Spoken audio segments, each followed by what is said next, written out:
la computadora. Muy bien. Bueno, el programa, ¿qué es lo que pusimos?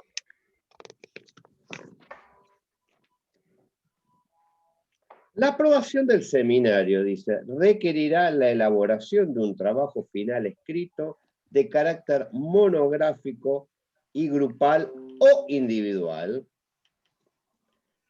que aborde en profundidad alguna de las temáticas del seminario a partir de la consigna de trabajo. En este caso, ¿cuál es la consigna de trabajo?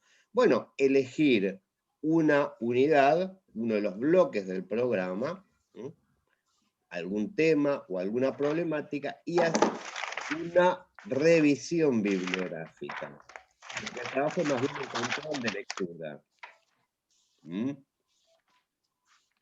O sea, por ejemplo, podemos tomar la unidad que ahora, por ejemplo, la unidad que estamos trabajando es sobre expansión. Espere que lo encuentro acá. Expansión, diferenciación y complejización de la educación superior en América Latina y en Argentina. La clase pasada, si se acuerdan, vimos las tendencias a nivel global, a nivel mundial, de América Latina. Hoy vamos a trabajar los temas de Argentina. En cada ítem del programa hay una bibliografía. De esa bibliografía, alguna de esa bibliografía es la que están trabajando, supongo que muy intensamente con Sebastián. Que él les da preguntas y ustedes van contestando. Bueno, esos materiales, además de lo que están ahí, son el objeto de esa revisión. Para decirlo sinceramente, no hay escapatoria en esta evaluación. O sea, esto que fuimos viendo, usted tiene que leerlo en algún momento. Y esa es la materia prima de ese trabajo monográfico. ¿Se entiende? Por eso les digo que nosotros no tenemos problema con el tiempo. Nadie nos apura y que supongo que tampoco nos va a apurar Paula. Lo que sí queremos es que ese momento de evaluación sirva para recuperar todas las discusiones que estuvimos haciendo, las exposiciones nuestras, los debates. Ahora tenemos la ventaja que está todo grabado, o sea, si alguno lo puede ver esto como si fuera una suerte de Netflix. Agarra un fin de semana y se ve todos los videos, uno detrás de otro, de las clases de Schwarzenegger en organizaciones. Tienen colgado los materiales, tienen los debates en los foros. No hay escapatoria, muchachos. Pero tendría que ser a partir de las 7 de la tarde, profesor. Así hacemos a la hora que ustedes quieran, a la hora en trasnoche, Grundig, no hay ningún problema. Así seguimos el consejo de Mauricio, que mira Netflix todos los días a partir de las 7 de la tarde. Ningún problema. Acá, lo que digo es que no hay escapatoria. Esto es parte de la virtualidad. Por eso les digo, nuestra recomendación es que, es mejor tener un tiempo, para leer, para volver a ver los videos, para volver a ver los PowerPoint. Pero aparte de eso, me parece que vale la pena tomarse un tiempo para pensar, para reflexionar. La idea no es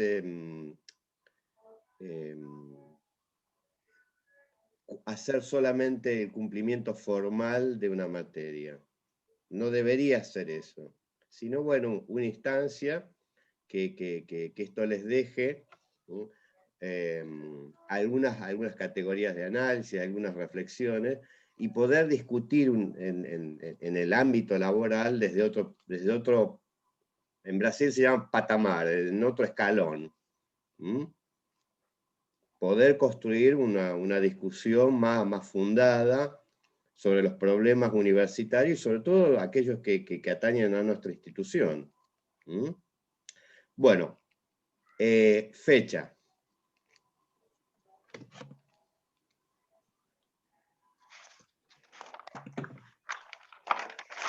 Soy Nieves, acompaño la propuesta de Hugo, que dijo que si lo podemos diferir tal vez un mes después de la última clase, para tener tiempo. Muy bien. Ya hizo Nieves una moción de orden. Algo así. Yo para darle emoción, Nieves, así, más así. Yo apoyo a Nieves.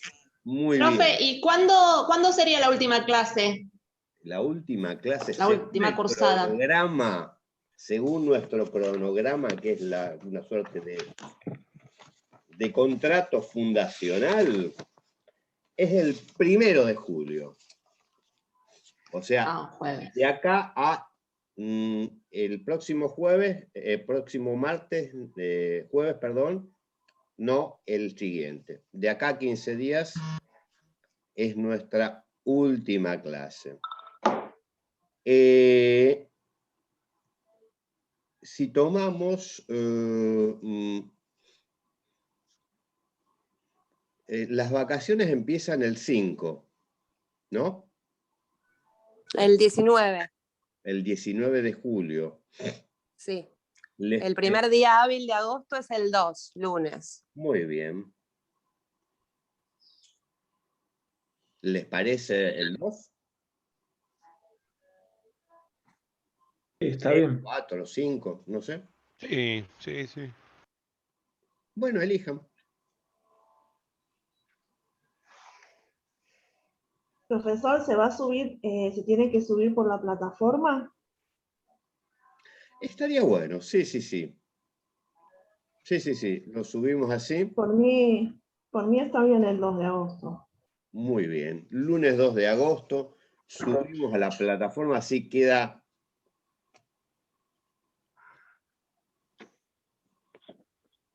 Y va a estar habilitado en la plataforma, si alguien lo puede subir antes, va a estar habilitado ya de antes, ¿verdad? No lo sé. Yo le digo lo siguiente. Si está, la idea de que haya una fecha y solamente una fecha es por dos cosas. Una es no leer antes otra cosa, dedicarnos a otra cosa con Sebastián, ni tampoco volver a leer después de esa fecha. O sea, nos vamos a concentrar ese momento ahí. Sí, igual en la plataforma se suelen poner fechas como muy amplias y uno tiene todo ese espacio para poder volver a subir las cosas, Perfecto. Pero no quiere decir que usted lo vea antes. Nosotros si lo tenemos, lo subimos y ya queda ahí. No. Digamos, casi les aseguro que yo el 2 de agosto abriré y digo, ¡ay! Están los trabajos subidos, ahí nos ponemos a leer con Sebastián, pero antes uno se dedica a otras cosas. No, profesor. Salvo en mis oraciones a la noche, que pensaré en ustedes cómo estarán leyendo los trabajos. Pero en general, el 2 de agosto recién, ahí nos dedicaremos a full. Hay muchas menciones que dicen el 5, lee ahí, por favor, el chat. Sí, hay varios propuesta, compañeros ¿sí? en el chat que proponen el 5. Muy bien. Hay varias personas. ¿Hay consenso en el 5? Sí, me parece que el 5. Sí, parece que sí. ¿Sí? ¿Los del 2 se adhieren a la Estamos de acuerdo. propuesta? Completamente. Sí, no hay problema. Muy bien, muy Totalmente, bien. de acuerdo. Me gustan los números impares, me parece. Lo que diga la mayoría está bien. Sí, está perfecto. Igual. De todas maneras, si podría ¿Y dejarlo Sebastián abierto. qué diría a todo esto? Sebastián, la opinión de Perdón, Sebastián profesor, sobre las fechas. Disculpe. Yo no tengo ningún problema en la fecha que ustedes elijan, chicos, realmente. De todas maneras, si lo pueden Perdón, dejar abierto profesor, para que lo disculpe. subamos en cualquier momento. Vamos, Sebastián. ¿Cómo? ¿Me escucha? Hola. Hola. Sí. ¿Se me escucha? Sí. Sí, Manuel. Perdón, estoy con problemas de internet. Quería saber la extensión del trabajo, que infiero que es un trabajo monográfico. Preguntarle por esa formalidad, que ya la deben haber dicho. Ese dato es importantísimo, Manuel. Tenés razón, se nos escapó ahí, se nos estaba escapando la tortuga, efectivamente. Pero Sí, todas las pautas. Sí, sí, Ah, sí. perdón, creí que las habían hablado, discúlpenme. No, pero no habíamos hablado de ese aspecto, Manuel, está muy bien. Les digo lo siguiente, y está un trabajo monográfico de este tipo no es un conjunto de resúmenes. Digamos lo siguiente, presupone que obviamente han leído los trabajos, pero que no es que tienen que hacer la síntesis de ese trabajo, sino ponerlos en diálogo, cada uno de trabajo. Una monografía es precisamente una suerte de análisis y comentario de los distintos textos. Los textos no dicen lo mismo. Los textos a veces tienen puntos coincidentes, a veces profundizan en algunas cuestiones. Por ejemplo, se hizo un lindo debate, por lo menos a mí me gustó mucho, el debate que hicimos sobre los modelos de universidad. Que vimos el tema de los modelos napoleónicos, el modelo humboldtiano, leímos a Kant, Seba les comentó del modelo de la universidad en el peronismo, de la universidad obrera. Digo, uno puede usar esos textos para hacerlos dialogar. Cómo plantea cada uno aspecto, cómo es la docencia, cómo es la investigación, qué lugar tiene el Estado. Entonces, un trabajo monográfico no es el resumen de esos textos, sino ponerlos en diálogo. Ahora, ¿por qué me parece importante lo que dice Manuel? Porque podemos hacer de ese mismo texto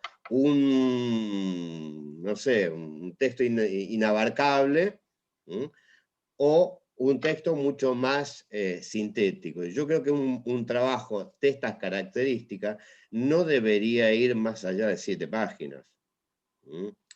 ¿Por qué? Porque parte de la idea de que el profesor ya leyó esos textos, o sea, lo que va a tratar de ver el profesor es qué tipo de análisis ustedes hicieron de esos textos y cómo lo pusieron en relación con otro. ¿Se entiende? O sea, digamos, sí. No es necesario que hagan todo el resumen de ese texto, sino que, bueno, tomen aquellas ideas que les permiten dialogar con otro. Por ejemplo, podemos tomar el tema de la democratización de la educación como un tema, o tiene que ser más abarcativo, más amplio. Eso te diría de que es el margen de elección de ustedes de cómo construir el texto.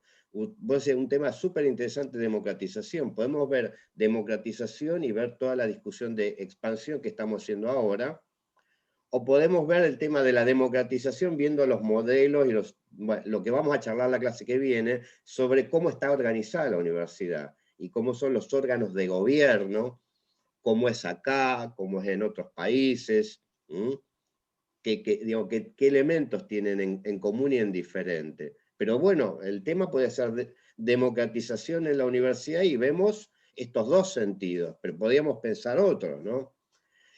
Ahí tiene mucho que ver con qué es lo que a ustedes les resonó de los textos, de los temas que estuvimos viendo. Pueden ver democratización en distintos modelos de universidad, bueno, ¿cómo lo piensan?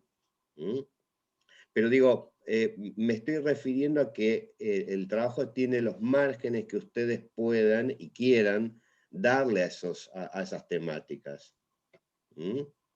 Profesor, una consulta. Mi idea era partir como de una pregunta, pero ahora, ¿tiene que ser en el marco de esa unidad o puedo recorrer otros textos?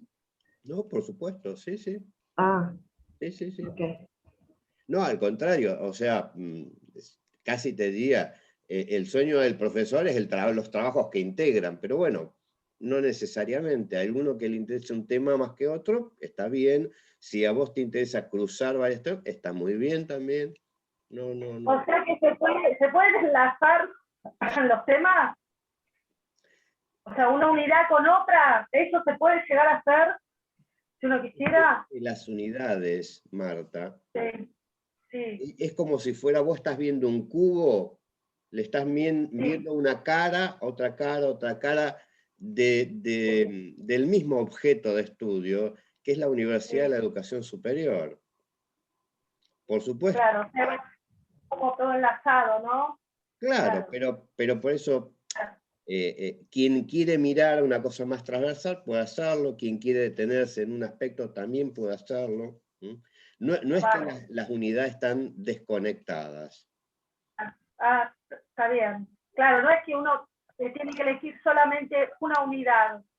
O sea, No. la puede ir. Perfecto. Está bien. Quería saber. Les recomiendo, lean la introducción que escribimos con Seba, la fundamentación de la materia. Ahí dice un poco esta idea. Claro.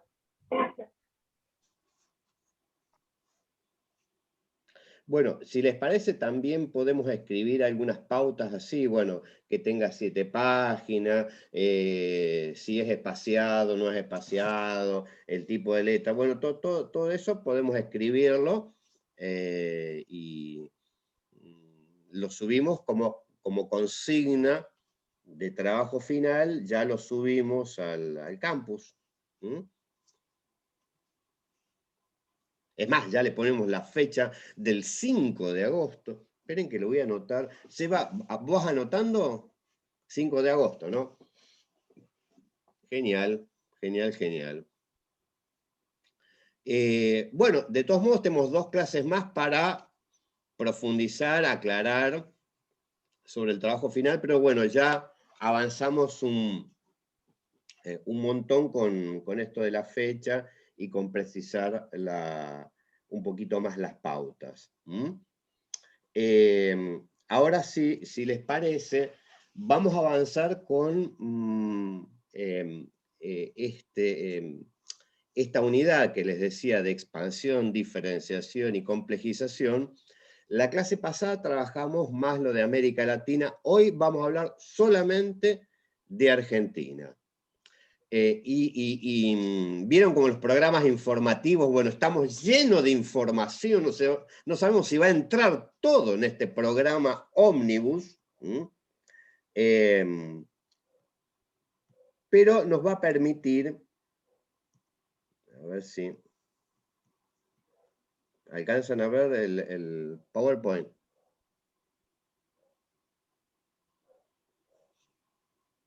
Sí, sí, se ve. Bueno.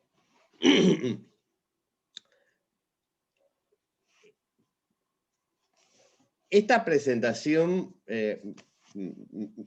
que bueno, ya la hemos hecho en otros ámbitos, básicamente es una intervención que intenta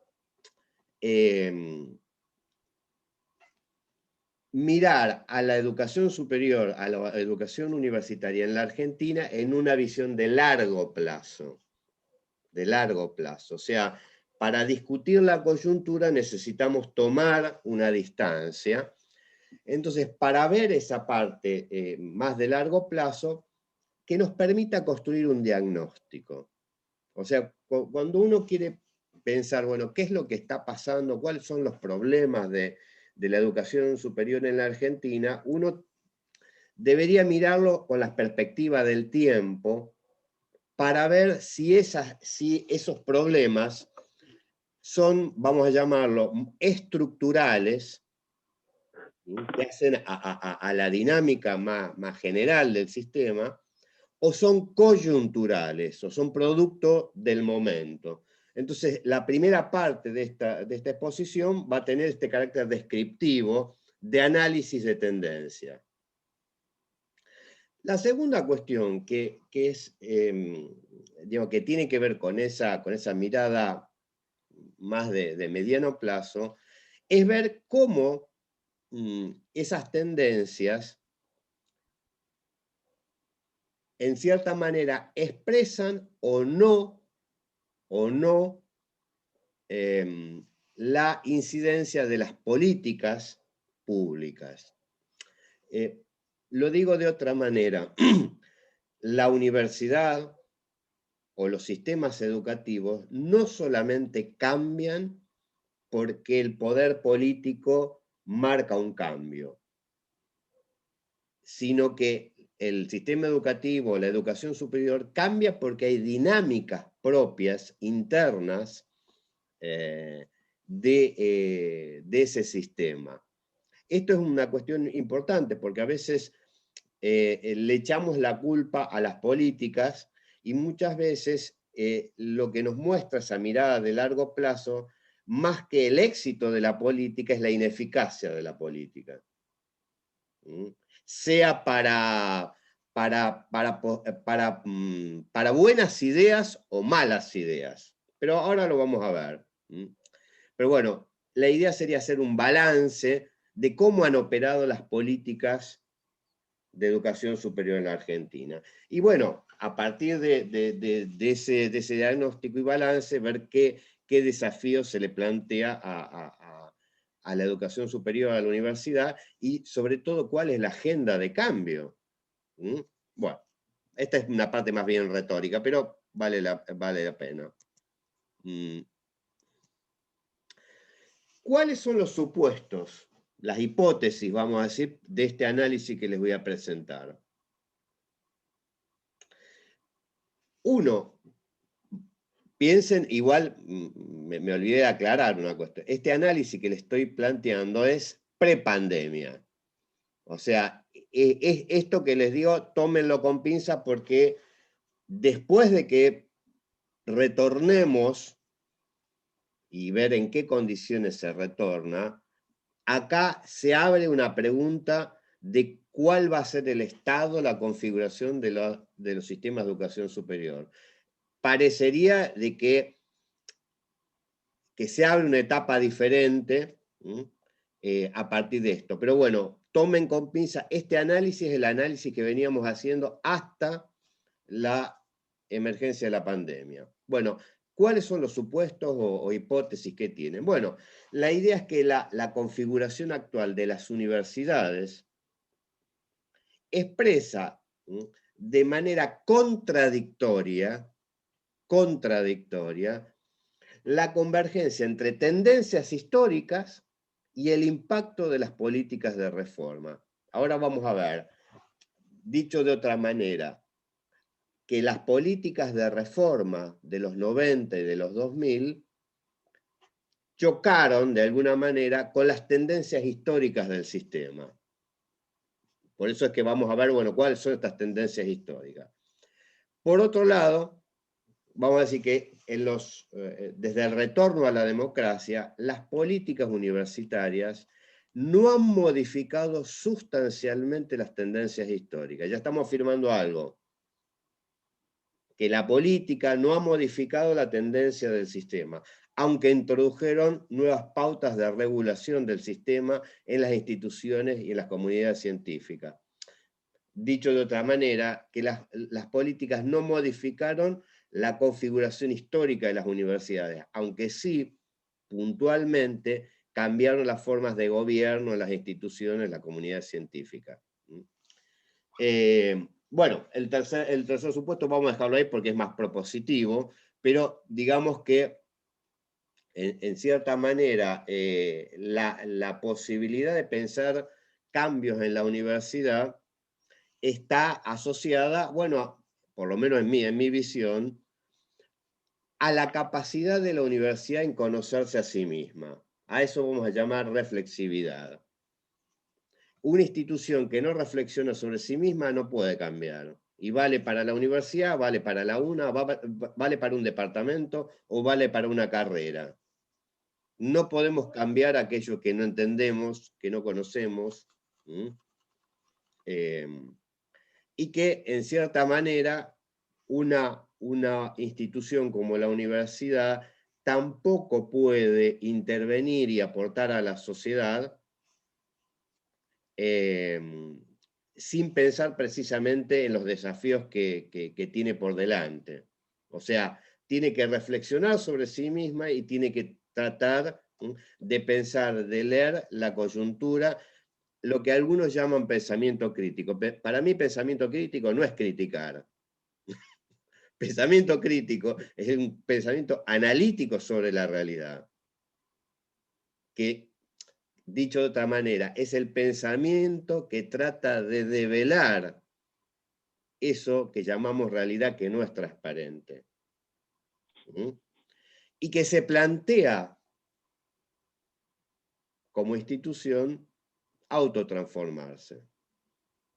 En este sentido, yo entiendo la autonomía no como que el Estado no intervenga, entiendo autonomía en el sentido de capacidad de autotransformarse. Pero bueno, eso, este último supuesto es más discutible porque es un posicionamiento, pero los otros dos operan más bien como hipótesis y nos vamos a quedar con estas hipótesis para empezar a ver cuáles son estas tendencias. Entonces, si uno mira las tendencias, vamos a empezar por este cuadrito mejor. Las tendencias de expansión de la matrícula, en el caso de Argentina, bueno, un primer dato diríamos de que a pesar, digamos, de los cambios en las orientaciones de política, uno podría decir de que el sistema o la educación universitaria o de educación superior en la Argentina, hay un proceso de masificación. Si pensamos que, tomando los datos desde el 86 en adelante, fíjense cuánto ha cambiado, cuánto se ha expandido el sector público, un 247% a 2012. Pero fíjense que en esa dinámica, el sector privado, en términos porcentuales, también ha crecido, diríamos, más aceleradamente que el sector público. Volviendo al otro, si lo medimos en tasas de escolarización, ¿vieron en otros seminarios que el concepto de tasa de escolarización?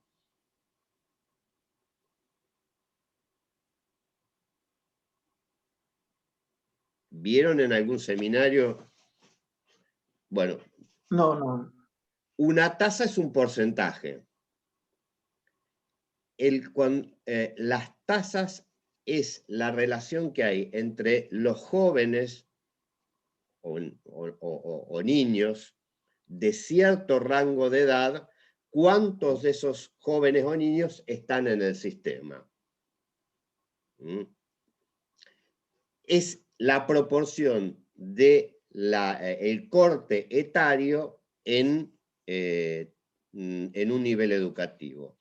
La diferencia entre una tasa neta es que yo cuento los jóvenes según la edad esperada. Por ejemplo, si yo tomo los niños de 6 a 12 años o a 13 años, lo que sería la educación primaria, y me pregunto cuántos chicos de esa edad están efectivamente en la educación la educación primaria, eso me da lo que se llama la tasa neta.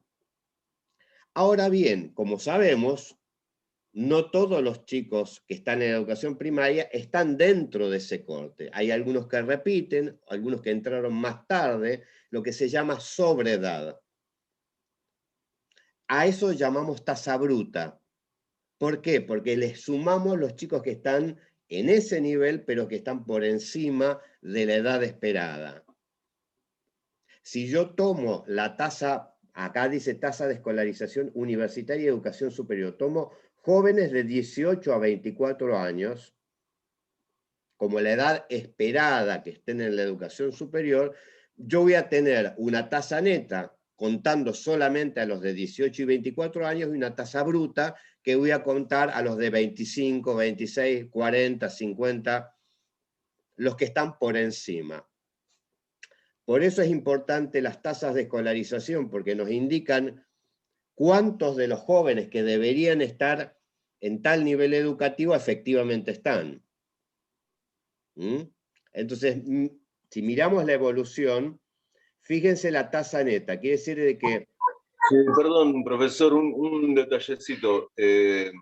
Cuando habla de la tasa neta a nivel universitario o superior, sería en todo caso en lo universitario la tasa neta, pero de carreras de grado. Cuando digo tasa neta universitaria, estoy contando solamente las carreras de grado en las universidades públicas y privadas. No cuento los institutos de formación docente o técnica, que están en la tasa de educación superior, que estoy contando los dos subsistemas. Claro, pero tampoco está contando posgrado, que posgrado ya accedería a los 24 años, tampoco está contando porque magíster, doctorado, que también es universitario y accede No, ya sé, pero el tema es, digamos, se cuenta de grado universitario porque se supone que son los niveles que tienden a masificarse, como si fuera la primaria, la secundaria, la educación superior. Es más, te diría de que en educación, en posgrado, los indicadores que tenés varían, que no son tasas de escolarización. Te digo, por si a alguno les interesa, la red Índices, que se dedica a indicadores de ciencia y técnica, el indicador que se toma es cantidad de doctores por habitante. O sea, si vos querés ver cuál es el desarrollo del nivel de posgrado y sobre todo asociado a investigación, el dato es cuántos doctores por cada miles de habitantes, cada X porcentaje. Esa es la punta de comparación. No tanto la escolarización, sino más bien estás diciendo de que te interesa el título máximo porque lo que querés ver, en este caso de los indicadores de ciencia y técnica.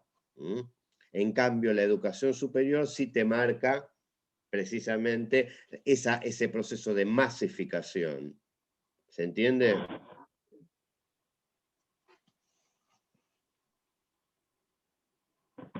Tienen que decir sí o no. Cuando yo digo se entiende, hay dos respuestas. Sí, profesor. Sí. Volviendo a las tasas de escolarización,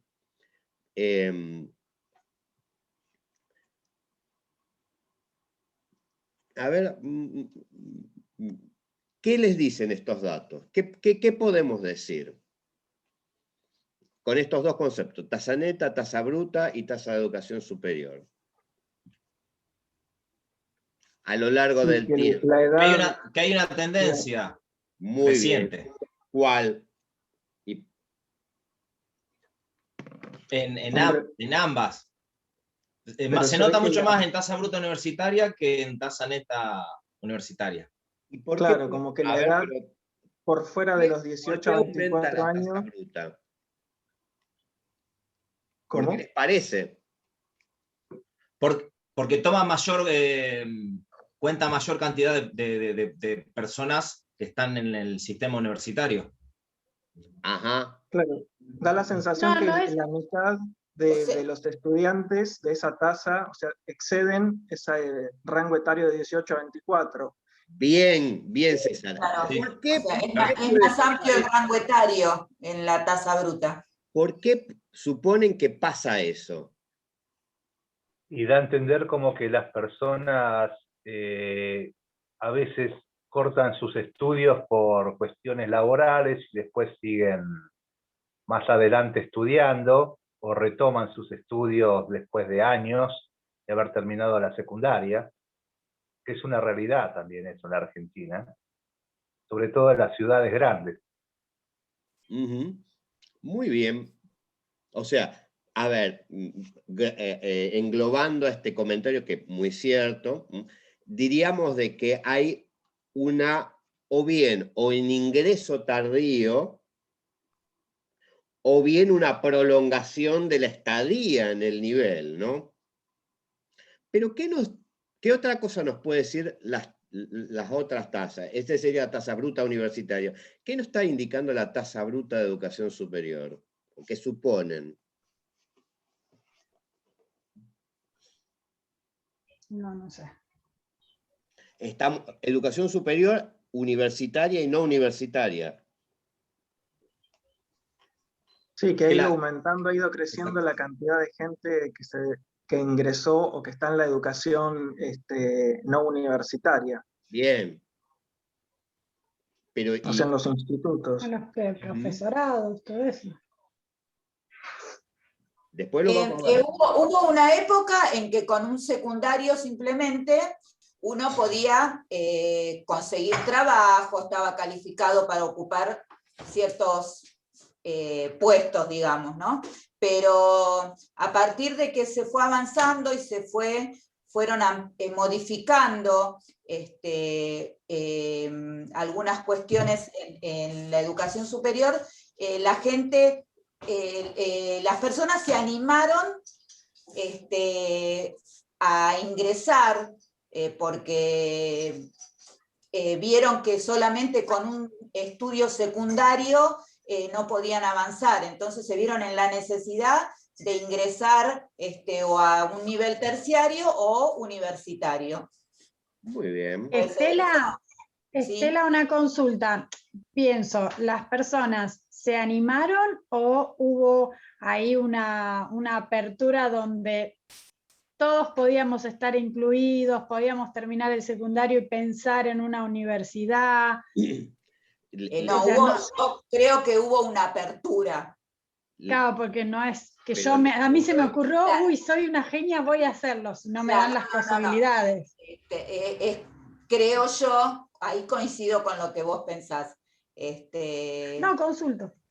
Sí, no, pero vos lo expresaste mejor que yo, me parece. Les agrego solo para Profe, estamos después, hablando. si quieren, vemos los datos de educación media. Les Sí. digo, el 40% de los jóvenes no termina el secundario. O sea, estamos hablando de que esta expansión se da sobre la base de los que sí terminaron el secundario. Entonces, no es solamente, no es solamente las oportunidades y que no, etcétera, etcétera, sino que parte del problema, después lo vamos a ver, de la expansión universitaria o de educación superior, es que no todos están en condiciones de continuar los estudios superiores.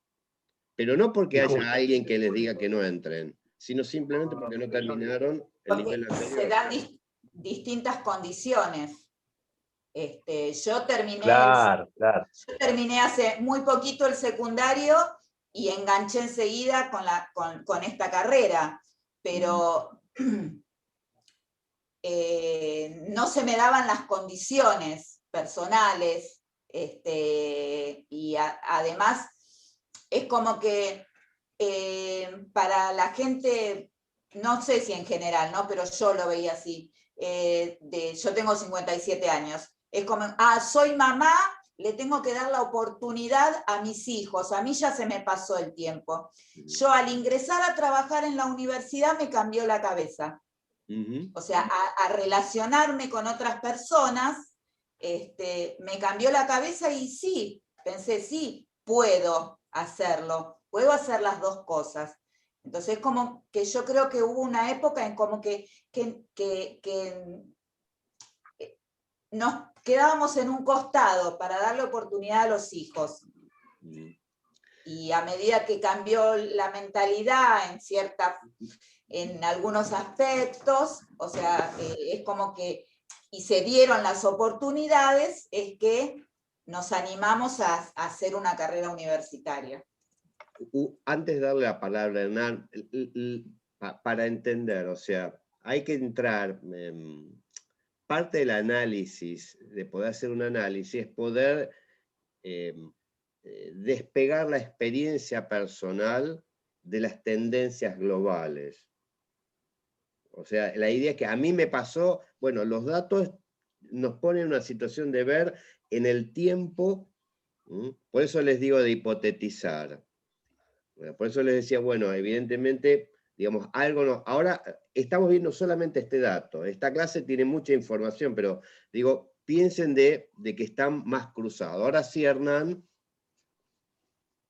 Hernán, que levantaste la mano. Estás muteado. Sí, quería acotar nada más que que también nos estamos olvidando de las ofertas de lo que es la educación superior, porque 15, 20 años de atrás para acá adelante, se formaron también nuevas carreras, que tienen mucho que ver con los nuevos oficios también. Por ejemplo, el cherché, todo eso, entra en escuelas superiores, que es justamente de educación superior, o terciario, y que también hay por demanda de trabajo, ¿no? O sea, por eso ahí en la estadística se ve cómo ha avanzado en los últimos años. Ahora vamos a ir a esos datos. Vamos a profundizar. Solamente te doy un dato 53%, ¿cómo fue subiendo, ¿no? Desde el 2000, bueno, claro, desde el 2001 hasta el 2013, ¿cómo fue subiendo? Pero dame un minutito, solamente un minutito para avanzar, así no... Efectivamente, la hipótesis que quiero compartir con ustedes es de que a pesar de que se expande, no se han modificado mucho las tendencias de matrícula. Esta es la paradoja. Entonces, cuando uno mira, por ejemplo, vamos a avanzar un poquitito más, cómo es la distribución de la matrícula universitaria solamente, estas 6 universidades concentran el 50%. Pese a que, si miramos este cuadrito, que es matrícula de instituciones, si bien el sector público aumentó en cantidad de instituciones, hay más instituciones universitarias, cuando vemos la distribución de la matrícula, o sea, es como si tuviéramos más universidades, pero la gente sigue eligiendo las mismas. Entonces, sí, eso lo vimos, perdón, eso lo vimos en una materia donde pudimos ver eso, ¿no? De cómo a pesar de las universidades nuevas del conurbano y todo, que se crearon un poco también como para el acceso, ¿no? Para la gente que está alejada de la UBA, y sin embargo seguían eligiendo, o se sigue eligiendo, ir a la UBA a pesar de las distancias y a pesar de un montón de otros factores. No solo a la UBA, a estas 6 universidades que son las universidades tradicionales, salvo la tecnológica, bueno, la de Rosario también, las otras son universidades que están desde la época de la Reforma. O sea que si uno dice, bueno, desde los tiempos de la Reforma, la tendencia, aunque hay más instituciones, pero miren este otro cuadro. Cuando miramos la distribución por áreas de conocimiento de la matrícula,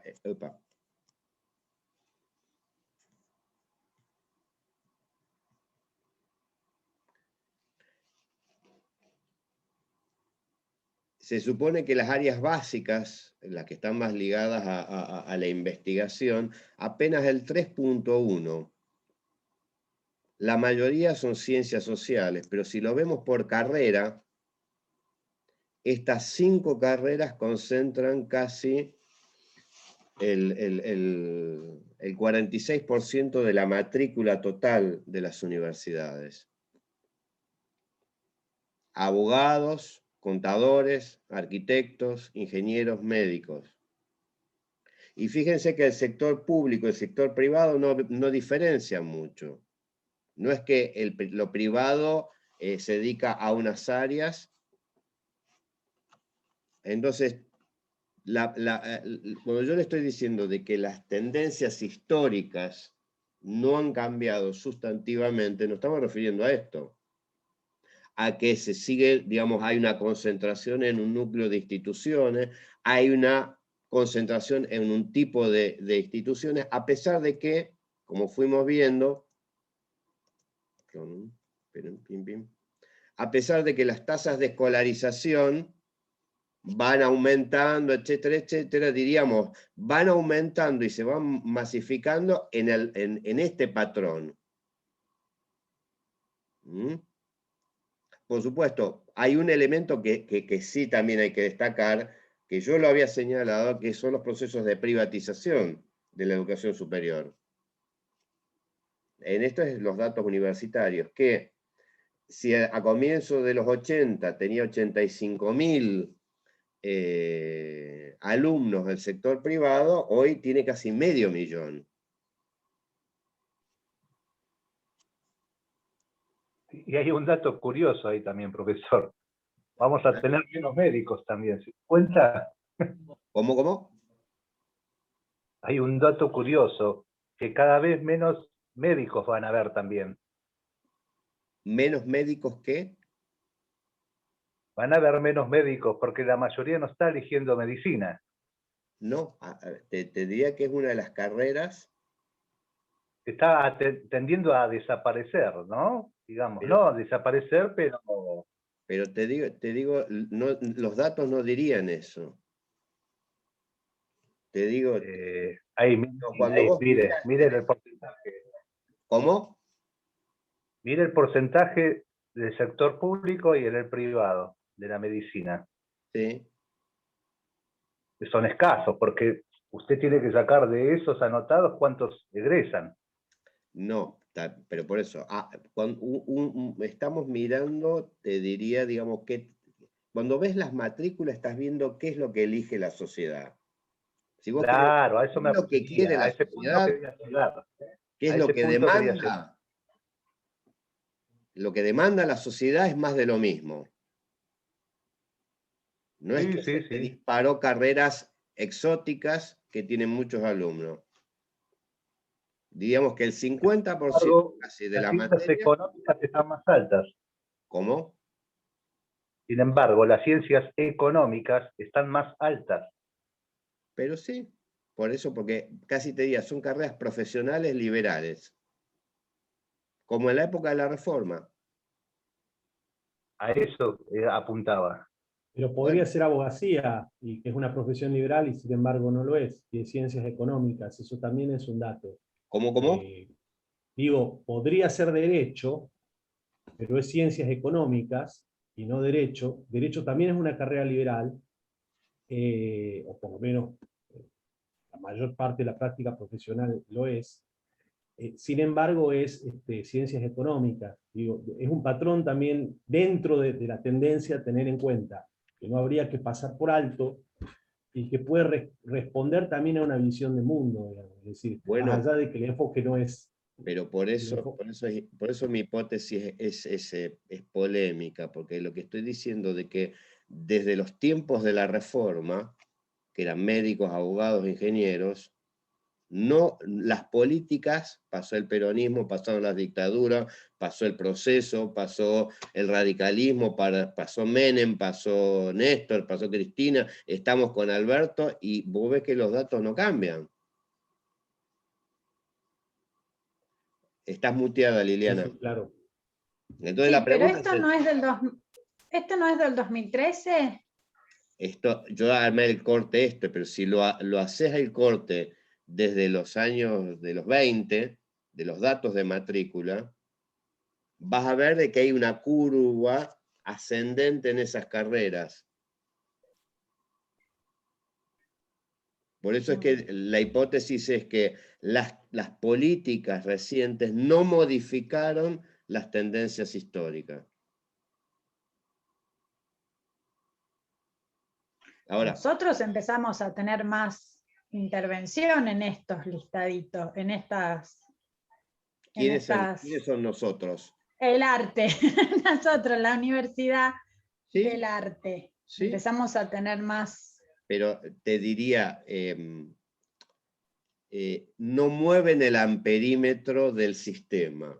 El sistema está asentado en estas grandes carreras que te mueven la aguja. Por supuesto que estamos contentos de que hay más estudiantes de arte, pero no es la tendencia. Una tendencita no modifica. Sí. Es decir... En las carreras de Derecho, Economía, Medicina, tiene que ver que tiene que ver también el prestigio que da los títulos, o sea, interviene en la medición al momento que se elige, más allá de que tiene que ser una vocación, ¿no? Porque por más que me gustaría ser médico, si no tengo la vocación de ese servicio no lo podría hacer. Pero tiene que ver el prestigio que dan la titulación. ¿Por qué no? Por eso digo, me interesa discutir con ustedes qué hipótesis ustedes tienen, por qué pasa esto y por qué hay tanta continuidad. ¿Qué suponen ustedes? Perdón, puede ser... Y yo pienso esto porque escucho que hay personas, no, pero es médico o es abogado. O sea, es como que si tienen un título de abogado, médico, economista, es como que no sé, como que no se puede equivocar, qué sé yo, no sé. Le da prestigio, como que puede pertenecer a otro estrato social. Muy bien, muy bien. ¿Qué otras opiniones hay? Profesor, ¿y qué incidencia, qué incidencia tiene la preparación previa a la universidad? O sea, en la educación que se les da previamente a las personas para que cuando terminan el secundario puedan elegir, más allá de lo que están diciendo los chicos respecto a las carreras que dan prestigio, o los que ya vienen de familias de profesionales.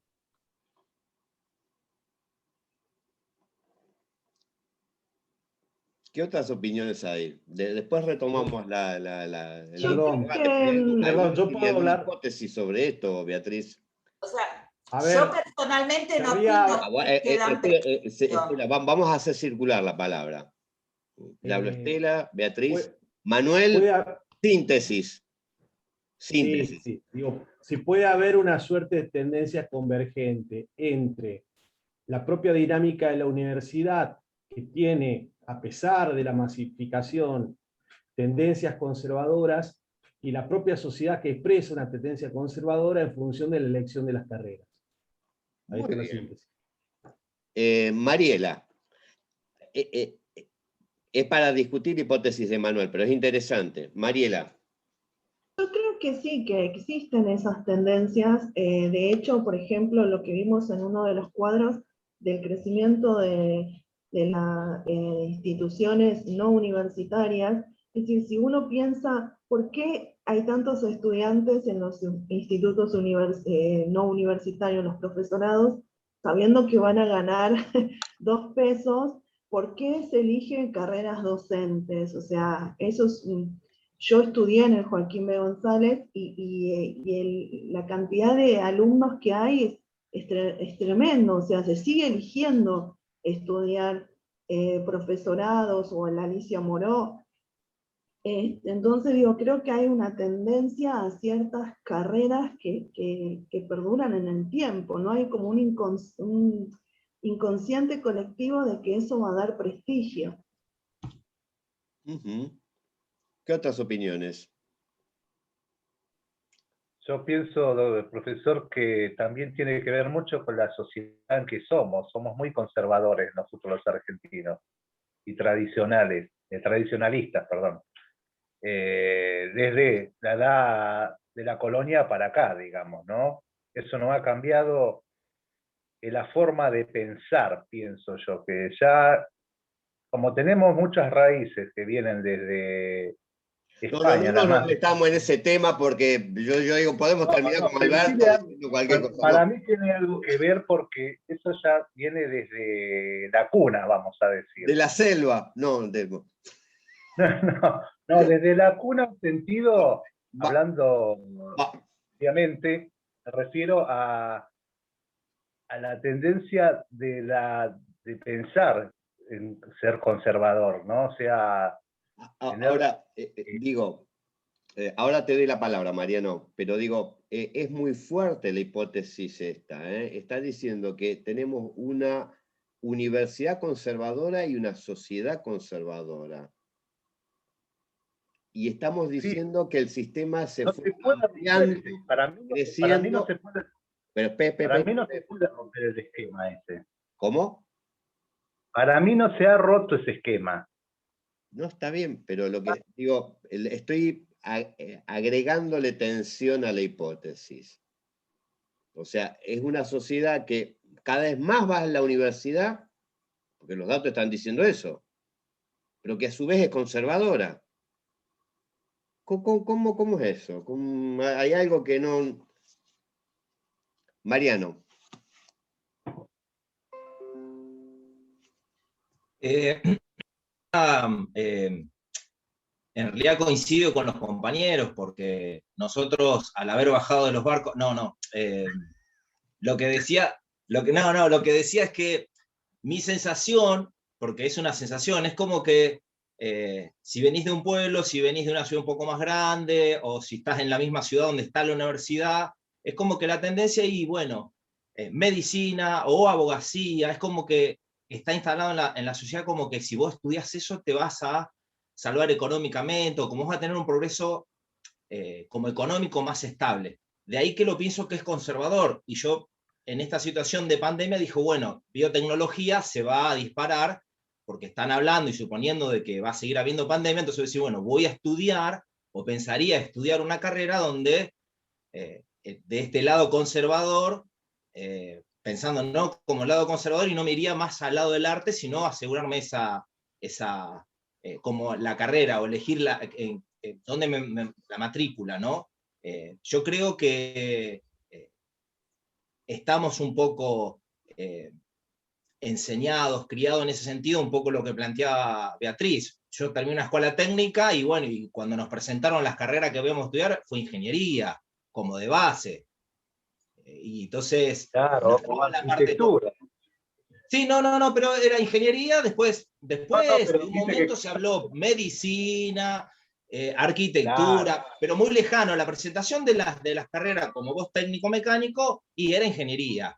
Entonces como que esas, no era que se amplió la posibilidad de uno elegir cualquier carrera, o había otras opciones. Yo también hice escuela técnica y era esa la visión. Vos salías de ahí, tenías dos opciones, o ibas a ingeniería o a arquitectura. Hablar superior, me refiero, ¿no? Ya en esa época salías con un título en técnico mecánico, técnico electromecánico, o maestro mayor de obras, en una escuela, hablamos, industrial. Pero después, si vos querías seguir estudiando, tenías que meterte en una carrera de ingeniería o arquitectura.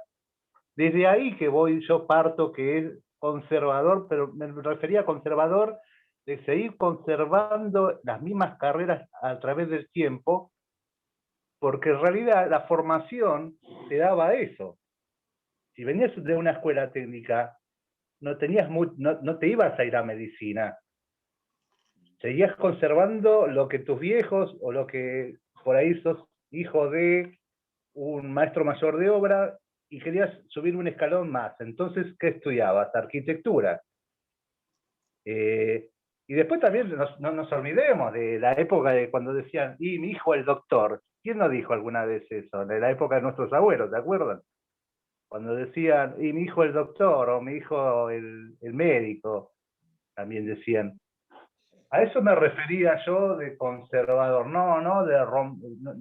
o sea, en este país, y yo sé que algunos me van a odiar lo que voy a decir, pero en este país el arte no se da mucha bola como en otros países, por ejemplo, ya que estamos hablando del arte.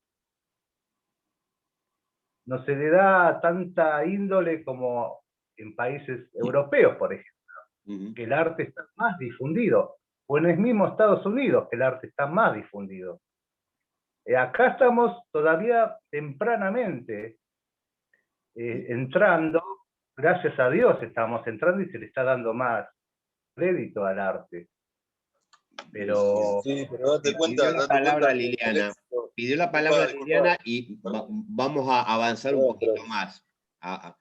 Pero también digo que habría que tener conciencia de que si Europa y Estados Unidos están a la vanguardia, justamente porque tienen en la miseria el resto del mundo. Ahora digo una cosa, ¿no habrá causas internas?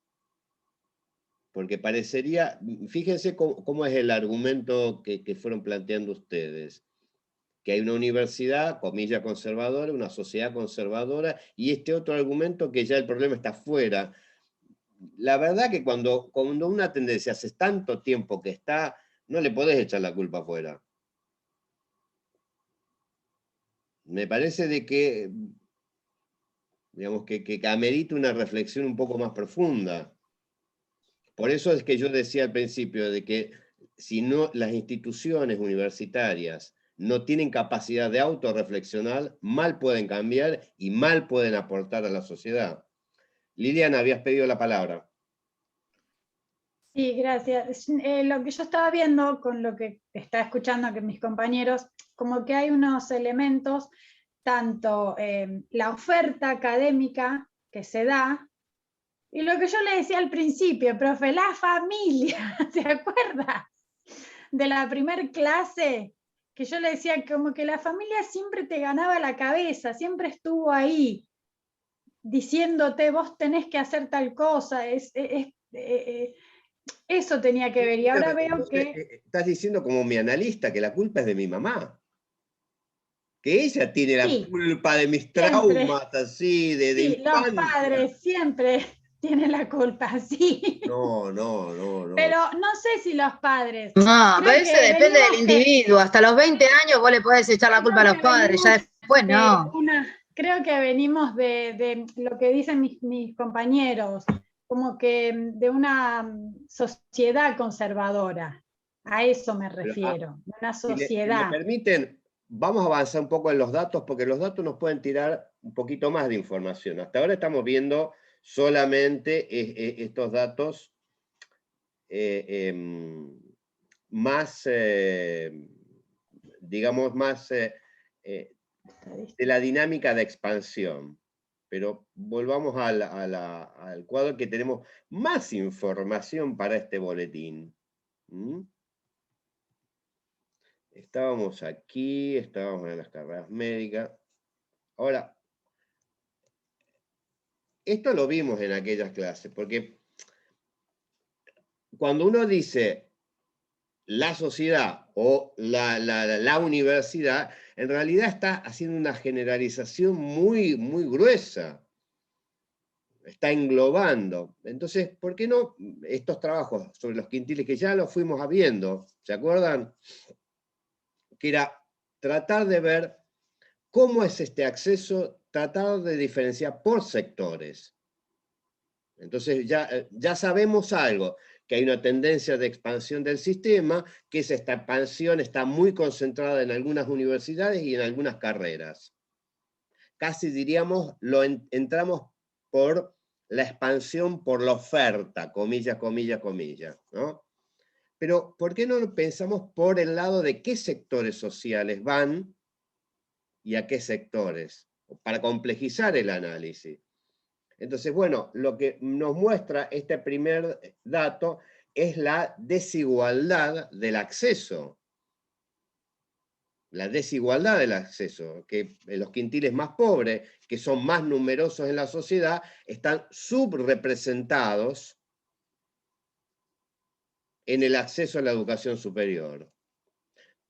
Claro, también podemos ver el vaso lleno de esta situación, que es que empezaron estoy tomando el periodo del kirchnerismo de mayor expansión de creación de universidades. Entonces, el vaso lleno es que el quintil más pobre, el rojo, ha crecido su representación de un 11 a un 16%. ¿Sigue siendo desigual? Sí, pero aparecería una tendencia de mayor acceso en los sectores populares. Pero digo, estamos hablando de que del total, del 100% del acceso a las universidades, de esa matrícula, de esas tasas de escolarización, apenas el 16%, podemos sumarle el segundo quintil, el que es naranja, Entonces tenemos un 16 más un 20, bueno, un 30 y pico de sectores populares, clase media baja. Pero en realidad están subrepresentados. O sea que, por un lado, no nos está, la idea de expansión no está diciendo que no es una expansión necesariamente democratizadora, porque si los sectores populares son más en número en la sociedad y solamente accede el 16%, bueno, está diciendo que es más democrático para algunos sectores, no para otros. Pero bueno. Y aparte ya vienen con el arrastre de que en el secundario tampoco el sector de los quintiles más bajos termina tanto, o sea, ya se viene desgranando en el transcurso del camino. Exactamente. Perdón, Manuel. si puedo. Ahí está. Manuel. Vuelvo al análisis que había dicho de convergencias, ¿sí? Entre las cuestiones estructurales que tiene la propia sociedad, que son miradas conservadoras, pero al mismo tiempo nacimos siendo una sociedad muy desigual, y aquellos proyectos que se pretenden democratizadores dentro de una institución que también tiene elementos conservadores, como puede ser la universidad, donde en realidad hay una cuestión que sale de, digamos, que está por fuera de la lógica interna de las universidades, pero que hace a la lógica interna de las universidades, que es quiénes son las poblaciones universitarias. Es decir, y voy a tratar de ser cortito para que no me mate, doctor. Nosotros tenemos una sociedad desigual donde la clase media viene cayendo desde los años 60, en términos de cohesión social. Entonces, más que pensar también en que es un proceso democratizador para algunos, podríamos pensar que es un proceso democratizador para tratar en algún sentido de subsanar esa pérdida que se viene viendo de los años 60, donde las clases medias y medias bajas se han incorporado a los sectores populares. ¿Sí? ¿Qué quiere decir esto? Que en función del éxito de las políticas, es un éxito mediado, ¿sí? Lo cual no supone que no lo sea en el terreno democratizador, pero yo creo que el impacto democratizador está matizado por esto que se está sosteniendo. ¿Sí? Entonces son tres cosas: tendencias convergentes entre la sociedad y el propio conservadurismo de las universidades, que hace que las políticas internas de las universidades tengan tales y cuales características en su proceso de masificación, y al mismo tiempo hay una situación estructural que deviene de políticas socioeconómicas, donde nosotros ya partimos de una sociedad muy desigual, cuyos marcos de desigualdad han ido creciendo hasta el día de hoy. Pero por eso digo, es interesante el argumento, pero a ver, sintetizando cortito, sería una universidad conservadora, una sociedad conservadora, y digamos, políticas buenas que intentan cambiar esta sociedad conservadora y esta universidad conservadora, digamos. En el marco de los límites de una sociedad conservadora y de instituciones conservadoras. No dejan de ser políticas conservadoras entonces también. Claro. Pero podemos mirar un poco más benévolamente con la política, más benevolente sobre la sociedad, la política, porque también es cierto que fue la primera clase de cómo uno atribuye causalidades, ¿no? Digamos, uno puede ser más estructuralista y ver las determinantes económicas como causantes de ciertas tendencias, o más culturalista. Yo me acuerdo de la primera clase, algunos veían una suerte de destino así, manifiesto cultural. Digamos que cuando uno analiza las tendencias de largo plazo, hay una convergencia de distintos aspectos, pero cuando uno mira los quintiles de ingreso, también está viendo qué tipo de racionalidad tiene. Entonces, cuando uno mira, bueno, ¿por qué una parte del quintil más pobre,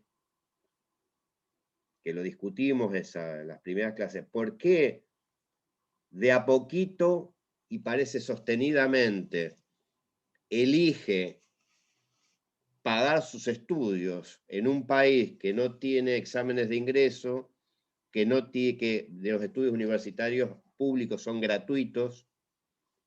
Bueno, ahí empieza a haber un comportamiento que parecería que no es estructural, sino que es más reciente. ¿Se entiende?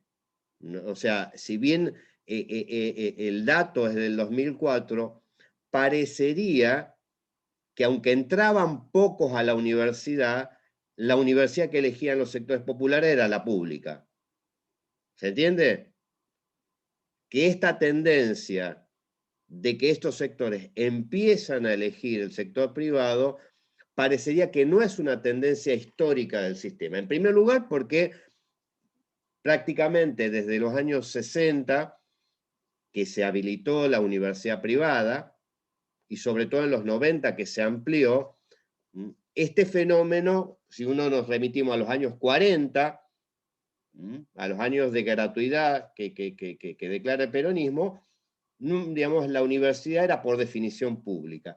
Parecería que acá está marcando un cambio en términos de las opciones de los sectores populares.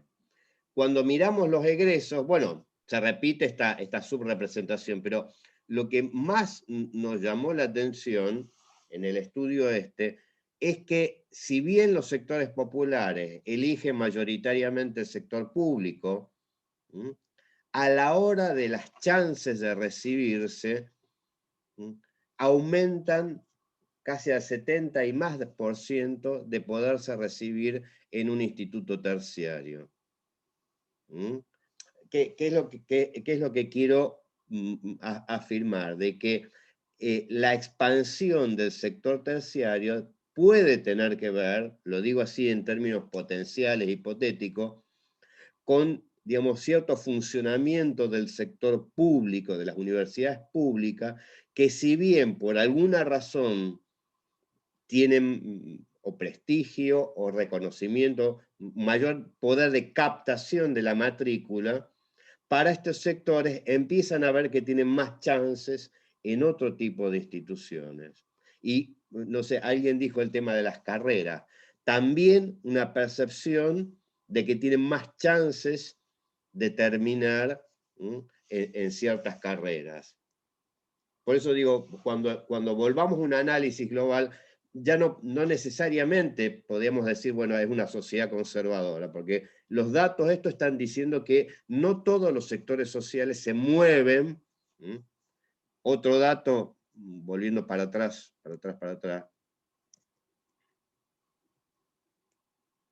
Ah, no.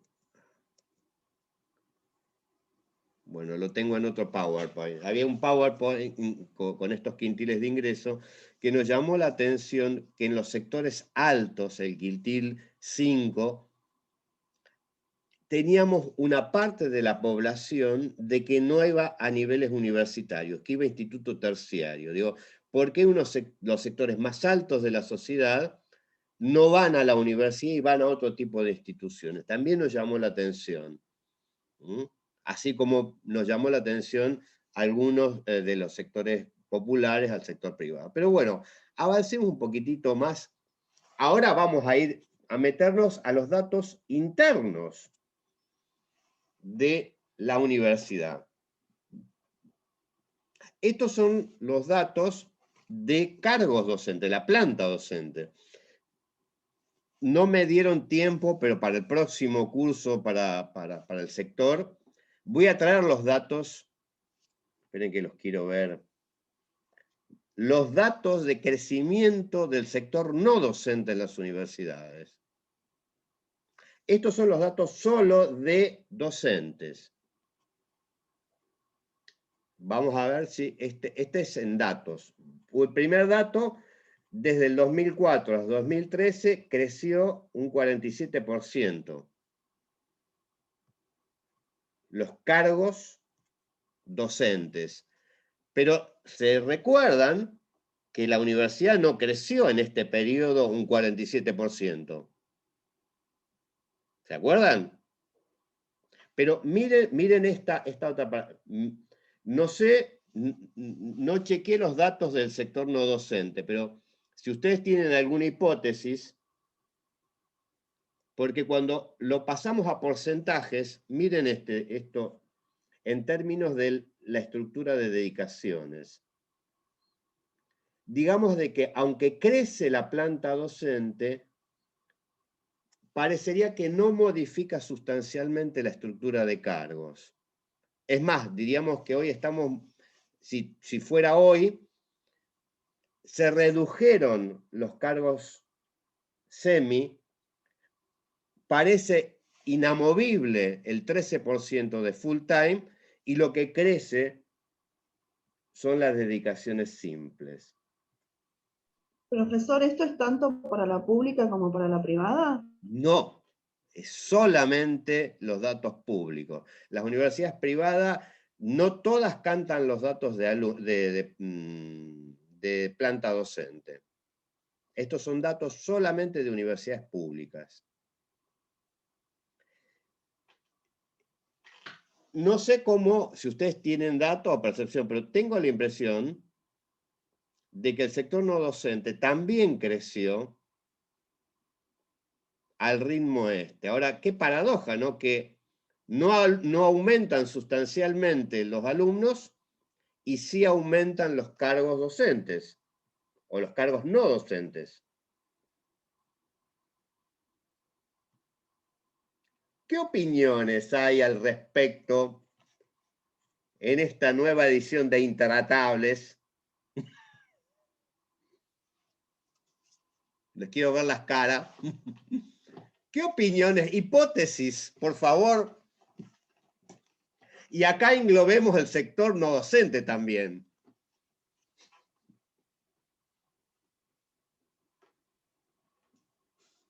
Y pensando como en algo positivo, uno podría afirmar que hay mayor cantidad de docentes para intentar incluir a esos alumnos que por ahí tienen más dificultades, pensándolo como desde la inclusión, siendo optimista, ¿no? De decir, bueno, hay más Ya no alumnos. somos tan conservadores, va. Ahora somos progre.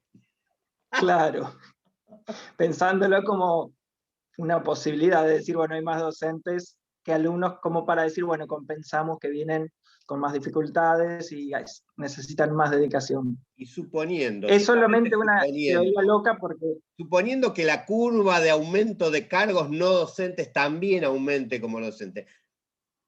¿Por qué lo explicaríamos? Una hipótesis, digamos. Perdón. Vamos a buscar un... Igual se está nivelando cada vez más para abajo. Perdón, vamos a buscar una hipótesis intermedia, porque se me dijo que era bastante devastador mi argumento anterior.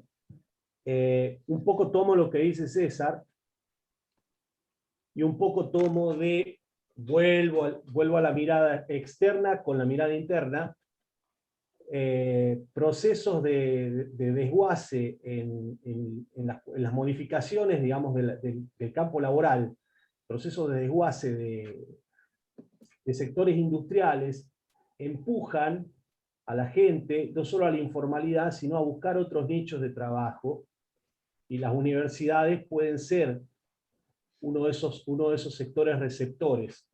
En función de que, vamos a decir las cosas, la matrícula se expandió, y aunque los cargos docentes y no docentes tal vez, porque no tengo datos, se expandieron más que la matrícula, también son insuficientes en función de la finalidad que debe cumplir una universidad. Digamos, eso también habría que medirlo, aunque hayan crecido más que la propia matrícula universitaria. Pero una cosa al interior de los datos internos de la universidad que me llama la atención es esto que señala el análisis de quintiles, más que quintiles, quiero decir, de dedicaciones en las profesiones docentes, donde lo que crecen son los cargos de dedicación simple, que son mucho más precarios a nivel laboral que la dedicación exclusiva en la academia. Lo cual también se puede ver y se puede verificar en la pirámide no docente en función de la cantidad de cargos que vos tenés dentro de una pirámide, donde en el caso particular de la UNA tenés tantas categorías 1, tantas categorías 2, por una estructura que debe respetarse en función de estatutos y convenio colectivo, pero que más allá de eso, es lógico que los cargos, y no estoy diciendo que esto sea bueno o malo, que los cargos de los ingresantes sean los cargos de las categorías más bajas. ¿Sí? No pasa en todas las unidades académicas. Cuidado, hay unidades académicas donde, más que esa pirámide que verifica que hay, no sé, una categoría 1, 2 categorías 1, 4 categorías 2, estoy tirando números al azar. Tenés lo que se llama un trapecio, está superpoblado de categorías 3, por ejemplo. Eso también dentro de lo que es estructura. Eso pasa en algunas unidades académicas, son las menos, pero pasa. Es decir, no es uniforme al interior de toda la UNA esa pirámide en el sector no docente. Entonces, ¿cuál es la conclusión, profesor? Bueno, la conclusión es la misma conclusión que está dando el estudio, digamos, de los datos que se están trayendo. No hay una conclusión única en esto. Es decir, hay tendencias que tienen que ver con una cuestión estructural de la sociedad que hace a la desigualdad, que en todo caso modificó los patrones en el mercado de trabajo y hace que en cierto modo las universidades también sean nichos en los cuales la gente busque lugar para trabajar, ¿sí? Pueda acceder. Y al mismo tiempo siguen siendo nichos desiguales en función de las particularidades de cada una de las instituciones o cada una de las facultades. Entonces traen particularidades internas. Está tensionado todo esto que digo. Ahora, me pongo en abogado del diablo, ¿no? Me pongo en Martín Guzmán, digo, qué sé yo, que tiene pequeño problema. Martín Guzmán viene, dice, bueno, a ver cómo están las matrículas de las universidades. Bueno, va. ¿Cómo están los cargos docentes? ¿Cómo están los cargos no docentes? Ve las planillas de quintiles de ingreso, cuántos por sectores populares ingresan. Y se hace una pregunta también, es, ¿de quién depende que haya más o menos cargos docentes? O más cargos no docentes. Bueno, hay un presupuesto que también puede responder en parte esas preguntas. Ya vamos a llegar a los datos de presupuesto, Manuel. Habría adelante, que preguntarse cómo hacen los países, por ejemplo, para tener supuestamente datos de excelencia académica importantes, cuando la inversión en educación corresponde más o menos entre un 12 y un 20% del PBI, del presupuesto de esos países. ¿Sí? En el mejor de los casos, digo porque de esto sí tengo conocimiento, en la historia argentina, nosotros hemos tenido el presupuesto más alto en educación comparado en la época de Ilia, que según los datos medibles pasó entre un 12 a un 17% del PBI. Y en el caso de Corea, las inversiones en educación se hicieron alrededor del 20%. Y en el caso de los últimos 12 años, que verificó en términos cuantitativos, no cualitativos, y digo antes de Macri, la inversión en educación llegó a un 6,7% del PBI. Es decir, esto no explica per se los problemas universitarios, pero más presupuesto puede generar nuevos cargos. Ahora, ¿vos pensás que con estos argumentos Guzmán va a convencer a alguien? No, yo pienso que con estos argumentos, es decir, yo pienso que la educación no se explica solo por quintiles y deciles, que el argumento economicista del cual puede... A ver, digo, estoy tratando, digo, me pongo en abogado del diablo porque esta es la discusión de política en serio. Por eso yo digo de que, digamos, podemos actuar en la sociedad a partir de conocernos más. Dependen los cargos docentes de las universidades, no los define el ministerio ni el gobierno, lo define cada universidad. Entonces, si esto funciona bien o mal, la responsabilidad no es de la sociedad, ¿eh? No es del ministerio. No, pero yo no estoy diciendo eso, estoy diciendo que el presupuesto... No, pero lo que te estoy diciendo, Manuel, digamos, vos tu argumento es, esto se explica por el presupuesto, Y yo lo que te estoy diciendo, cuando ves que el comportamiento es histórico, no es de bien. ahora. No, pero no estoy diciendo que... Perdón, no estoy diciendo que el presupuesto determina absolutamente esto. Estoy diciendo que es uno de los componentes que puede ayudar a determinarlo. No estoy diciendo que depende exclusivamente de una causa. Pero que hay razones económicas que están involucradas en esto, sí, por supuesto. Pero, Manuel, yo te digo una cosa. Si yo te digo, esto depende de las universidades, o sea, no te estoy diciendo el presupuesto, te estoy diciendo de no le esquivemos a la jeringa. Hay algo que tenemos que discutir. O sea, vos podés decir, mira, falta presupuesto, pero también tenés que mostrar que tiene cierta racionalidad. Porque ahora te voy a mostrar los datos de presupuesto. Pues, aparte, digo, venimos en el análisis. Las matrículas se concentran en 6 instituciones, ¿eh? No son todas las instituciones iguales. Hay 6 que se comen el 50% de la matrícula. Y hay 56 instituciones. Entonces, lo que te diría, el problema de la inclusión, el problema, las encontramos en las que tienen más matrícula. Ahora, cuando vos ves qué porcentaje del personal docente tiene las universidades grandes, la UBA, La Plata, en proporción tiene mucho menos que el resto de las 50 y pico instituciones. Dicho de manera sencilla, digamos, las condiciones de trabajo de la docencia son distintas si vos trabajás en la Universidad de San Luis. La Universidad de San Luis tiene casi el 50% de dedicaciones entre full y semi. Río Cuarto. Estoy hablando, si lo pones en las universidades del conurbano, tenés mayor cantidad de dedicaciones semi. O sea, el fenómeno de la relación financiamiento-matrícula lo tenés en las grandes, pero no tenés en el resto. Entonces, la pregunta es, digamos, no podemos hacer política solamente pensando en la macro. Tenemos que pensar la política en función de un sistema universitario que tiene características particulares, rangos particulares.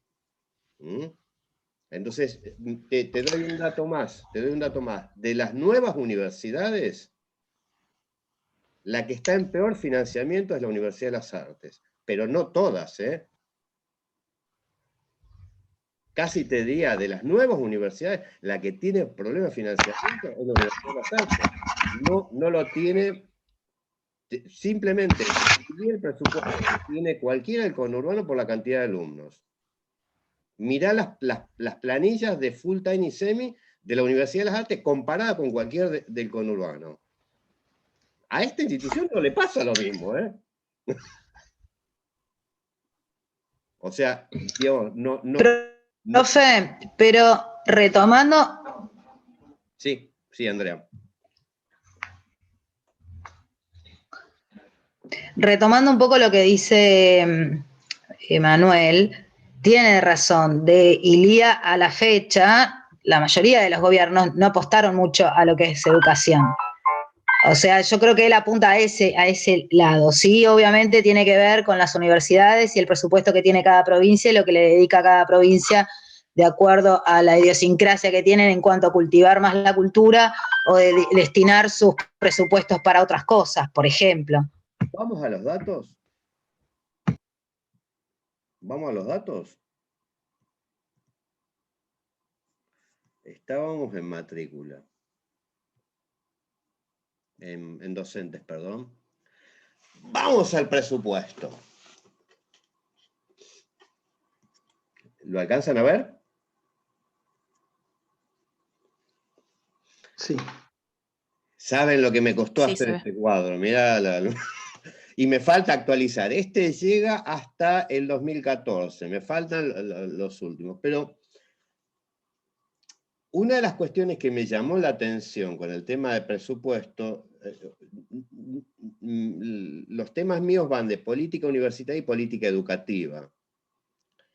O sea, cuando uno mira el presupuesto educativo global, está mezclado el presupuesto de la nación, que está concentrado en las universidades, y el presupuesto de las provincias del resto del sistema.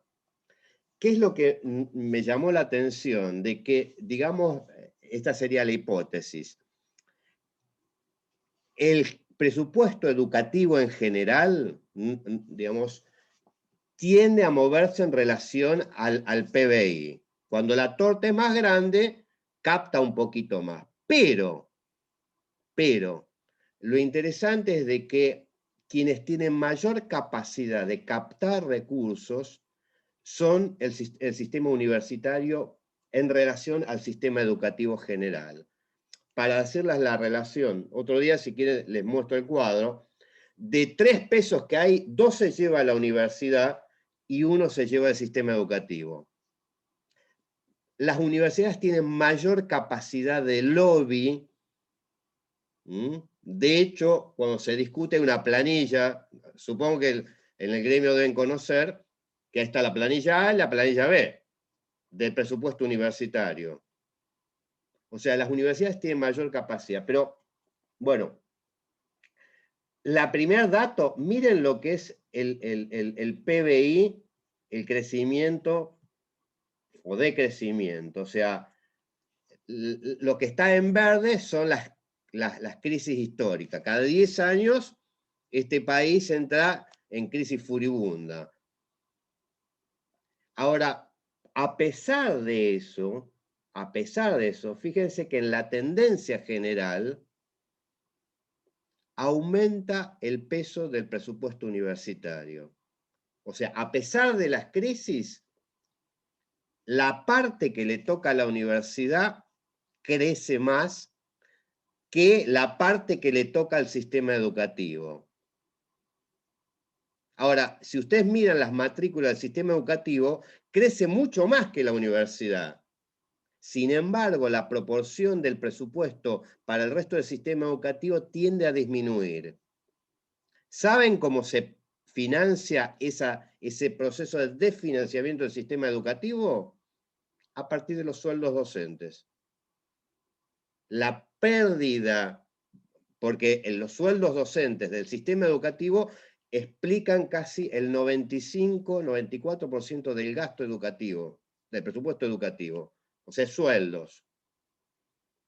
O sea, la forma en esto que tendencialmente ganan las universidades, comillas, ¿no?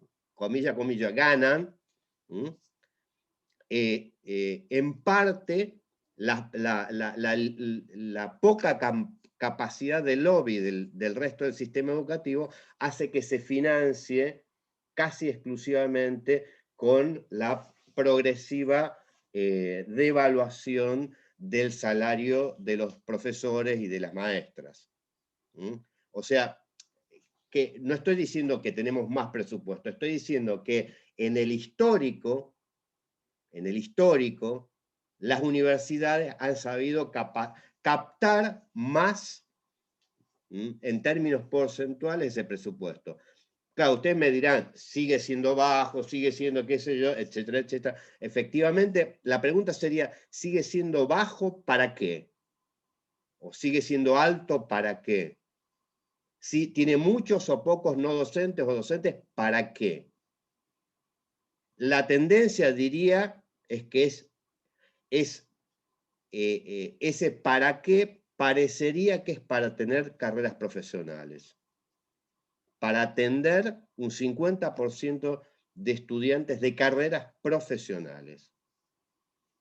No parece una universidad, no digamos conservadora, pero no parecería que si miramos esos datos, aparezca con un gran sentido social, etcétera, etcétera, toda la retórica progresista. Al contrario, parecería que ahora sí, bastante conservadora. Profesor, Bueno, y ahí no puede ser, sí, profesor, Marina. puede ser que esa sea una de las razones también del fracaso del sistema, no fracaso, digo, pero de la desigualdad del sistema secundario, digamos, de la educación secundaria, es lo que cuesta, digamos, llegar, digo, la diferencia entre la universidad y el secundario, ¿no? Que implica también un fracaso ahí en ese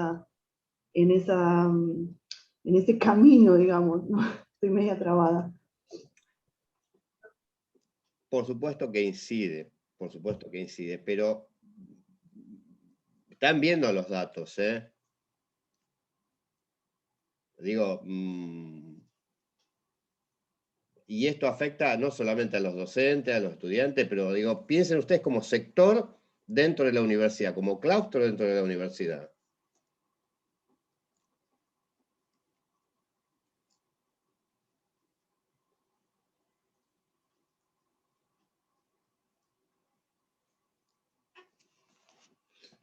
Vero, ¿querés decir algo? ¿Levantaste la mano? Que te veo. Vero Arce.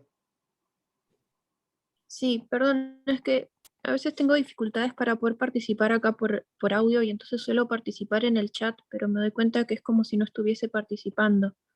Uy, perdón, Vero, porque me En general, posesiono tanto de estos debates de intratables que no llego a leer el chat. Perdón. no, lo que preguntaba en primer lugar es digamos, este incremento en la cantidad de docentes en el sistema universitario, porque estaríamos dando por sentado que la cantidad que había originalmente era suficiente para garantizar una calidad en el sistema, en la educación universitaria, ¿no? Entonces, ¿por qué ponemos en duda ese crecimiento? Digo, más allá de la comparación entre la cantidad de matrícula y la cantidad de docentes, ¿no? Con la matrícula que era menor, esa cantidad de docentes porque estamos dando por sentado que era suficiente. Entonces, aunque no haya incrementado tanto la cantidad de matrícula de estudiantes, ¿por qué se ve como negativo un incremento en la cantidad en el crecimiento de la planta docente, que yo pienso que puede promover, garantizar una mejor calidad de educación? Incluso pensaba en el texto de Chirolio, que habla de la importancia de la democratización en la educación, no solamente para garantizar el acceso a la educación, sino también la continuidad, y entonces un incremento en el plantel docente también puede favorecer ese acompañamiento durante el proceso de hacer la carrera. Y después, en cuanto a que lo que se ve es que en la planta docente es sobre las designaciones más bajas, me hace pensar en el reclamo histórico que existe, ¿no? Mucho en la UBA, que justo es el 22-25%, ¿no? De todos los docentes ad honorem.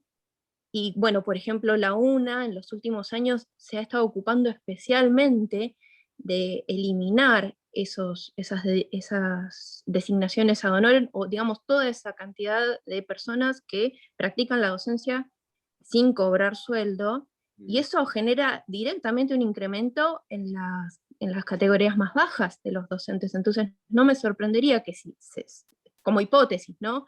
Si se estuviese intentando subsanar ese reclamo histórico, que lo que más crezca sean las categorías más bajas, al margen, ¿no?, de lo llamativo que es que las categorías más altas se mantienen de una manera estable, como si eso fuese una cosa rígida. Eso. ¿Entonces? No, son planteos e hipótesis. Imagínate La hipótesis cómo... de que ese incremento en el plantel docente puede favorecer la calidad educativa, la hipótesis de que el incremento en la planta, en las categorías más bajas del plantel docente, lo que esté haciendo sea favoreciendo blanquear toda esa docencia que está en negro, Ahora, y la hipótesis de que un incremento en el plantel docente, aunque no sea en el mismo sentido que el incremento de estudiantes, pueda favorecer a garantizar el recorrido de esos estudiantes durante las carreras. Eso es el planteo. ¿No es claro? Sí y no. Porque habría que ver con la eso graduación. partís de un supuesto de que lo que tenés es lo que explicaría cierta dinámica del sistema. Si vos ves, vimos el tema de los graduados por quintiles de ingreso, o sea, yo no preparé el cuadro de graduados, pero cuando mirás los datos, hay un ingreso irrestricto, pero una suerte de números clausus de egresos. Entonces, si ustedes miran la evolución de los egresos, no es como la pirámide de los ingresos. Hay como si fuera, la Universidad de La Plata tiene casi un promedio, se reciben 2.000, 2.500 por año. Ingresen muchos, pocos, llueve, truena, por año se reciben 2.000 graduados. De esos varía a veces, pero las carreras profesionales se llevan la mayor tajada. Si uno hiciera que de hecho están, uno de los datos, es lo que se llama nivel de eficiencia del sistema. ¿Cuánto tardan? ¿Cuántos egresan? No parecería que los datos muestran, lamentablemente, que más docentes hacen de que haya más egreso, y aparte el problema que tienen las universidades es de que no es como la escuela primaria o secundaria que el alumno deserta y ya no lo puedes contar. Ustedes saben de que, digamos, a pesar de... es más laxo la idea de digamos, va a ser una contradicción, un alumno activo. Bien, los que están en las áreas de planeamiento saben que la terminología, tenemos alumnos activos que cursan y rinden, y alumnos no activos, que están, pero que, bueno, cursan poco, etcétera, etcétera. Eso hace más difícil saber, digamos, si los recursos que tenemos están afectados a esos o otros. Lo que tenemos es el dato duro de cuántos se reciben. Entonces, la idea de que tenemos más o menos docentes, es difícil de buscar una relación respecto a alguno de estos indicadores. Si uno lo cruza por cada universidad, un caso es la UBA o las universidades grandes, pero no es lo mismo que pasa en universidades medianas o pequeñas. No es que en las pequeñas hay más graduados y en las grandes hay menos. No, hay menos en todas. Entonces, por eso, o sea, entiendo el argumento, pero me parece de que el debate que los quiero llevar es a esta cuestión que tiene que ver con, digamos, no bastan argumentos generales de la universidad, sino hace falta mirar con lupa que las situaciones de las universidades son particulares. Que si bien hay problemas generales, no se puede explicar todo lo que le pasa a la universidad como si fueran todas iguales. ¿Se entiende? Bueno, este es el desafío que tienen todos los sectores. Tiene el sector docente, tiene el sector no docente, el movimiento estudiantil también. Les cuento que estas mismas clases se lo di a la CONADU. Yo durante un tiempo fui asesor de la CONADU, no de la CONADU histórica, sino de la otra CONADU, y he dado charlas para los estudiantes peronistas, de izquierda, del FIT, del socialismo. Le digo, bueno, muchachos, digamos, sobre esto tenemos que pensar la política universitaria. Tenemos que salir de una forma muy de consigna y poco de análisis. Y si quieren avanzamos un poquitito más, porque tengo más datos para enriquecer este análisis. Yo igual este PowerPoint lo van a tener ustedes. Me parece que es un material interesante para la propia discusión del sector de ustedes. Porque, digamos, mi percepción, lo que voy a decir es una hipótesis, no no tengo datos, tengo intuición. Por ende es muy discutible también. Que los efectos que va a tener la pandemia y la virtualización va a agudizar más este panorama. ¿Por qué? Porque la virtualización te cambia la dinámica de expansión del sistema. Porque una suerte de transferencia de los costos de la educación superior, en el mejor de los casos, bueno, a mi conexión, a mi computadora, a mí, digamos, pasa muchas de las cuestiones que estaban asociadas al espacio, con esto se resolvió, comillas, se resolvió, y todas las cuestiones que tienen que ver con las tareas administrativas también se están transfiriendo a los sectores docentes. Nosotros cargamos las notas, nosotros cargamos en el SIU, y la pregunta es, bueno, entonces los no docentes, ¿cuál es el rol que tiene el sector? En procesos que tienden cada vez más a ser digitales.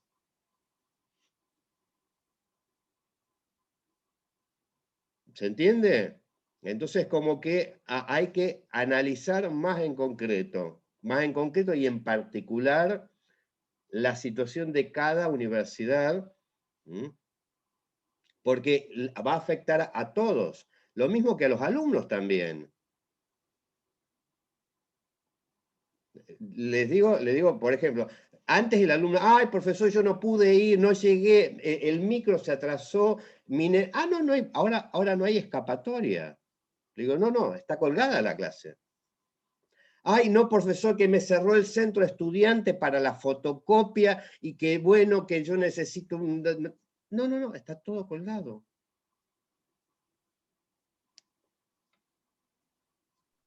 Inclusive económicamente para el alumno, ¿no? De no viajar, de no comprar la El dispositivo de fotocopia. las plataformas es un panóptico.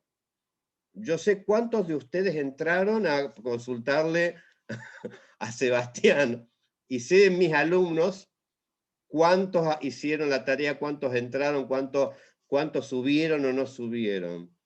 O sea, digamos, se va a volver más complicado esto. Y esto también lo saben los gobiernos y las autoridades. Entonces, digo, tenemos que mejorar los argumentos y el análisis, porque si no, o sea, mi intuición es una intuición de preocupación. Que esto va a generar otro tipo de desigualdades.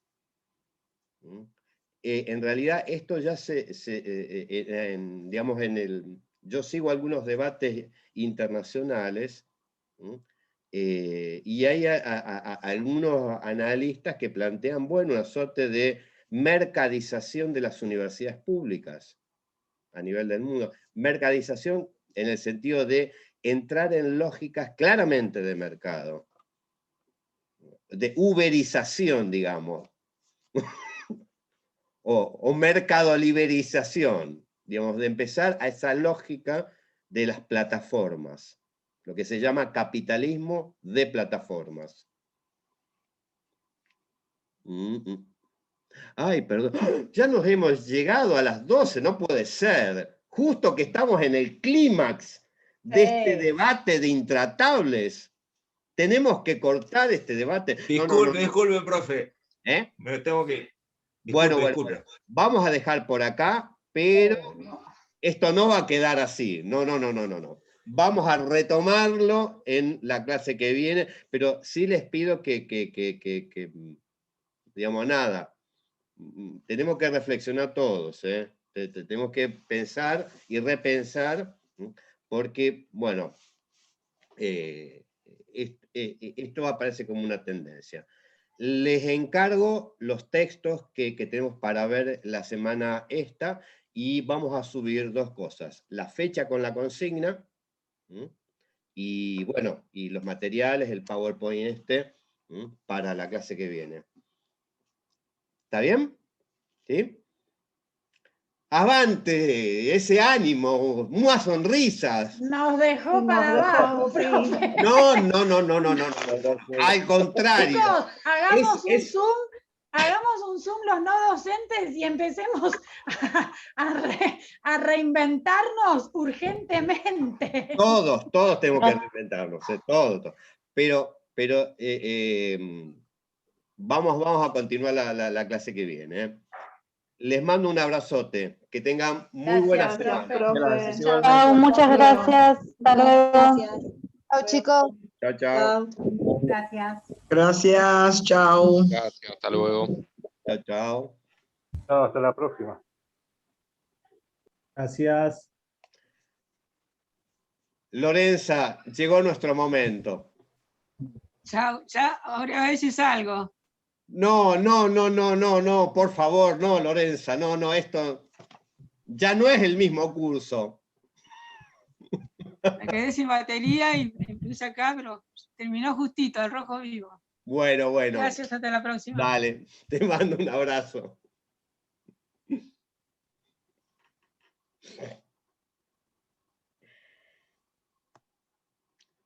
Corto y después no, vuelvo a conectar, ¿se va?